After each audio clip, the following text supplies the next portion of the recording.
శుభోదయం. ప్రభువైన యేసుక్రీస్తు నామములో వందనాలు తెలియజేస్తూ పరిశుద్ధమైన దేవుని గ్రంథంలో నుండి కీర్తన గ్రంథము 91వ కీర్తన 4వ వచనం. ఆయన తన రెక్కలతో నిన్ను కప్పును, ఆయన రెక్కల కింద నీకు ఆశ్రయము కలుగును, ఆయన సత్యము కీడము డాలనై ఉన్నది.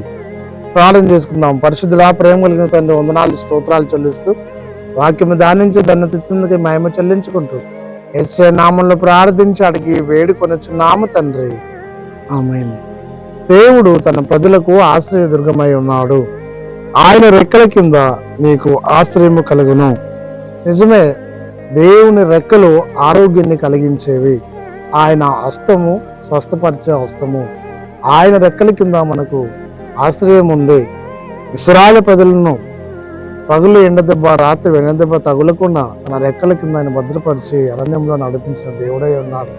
కాబట్టి ప్రియ సహోదరి సహోదరుడా, అన్నిత్యము ఆ దేవుణ్ణి ఆశ్రయించి ఆ దేవుడిచ్చే దీవెన పొందుకొని లోకంలో సంఘంలో వదిలినట్టు పరిశుద్ధాత్మ దేవుడు తోడై ఉండి నడిపించిన కాక ఆమేన్. మహోన్నతుల స్తుతి స్తోత్రాలు చెల్లించుకుంటూ వాక్యం ధ్యానిస్తుండగా మీ సన్నిధి మాతో ఉంచి నడిపించమని, ఆన్లైన్లో వీక్షిస్తున్న వారు కూడా దీవించి మాయం పొందమని యేసయ్య నామంలో ప్రార్థించడికి వేడుకొంచున్నాం తండ్రి, ఆమేన్. తండ్రి, కుమార పరిశుద్ధాత్మ త్రియేక దేవుడు సదాకాలం తోడైండి దీవించిన గాక, ఆమేన్.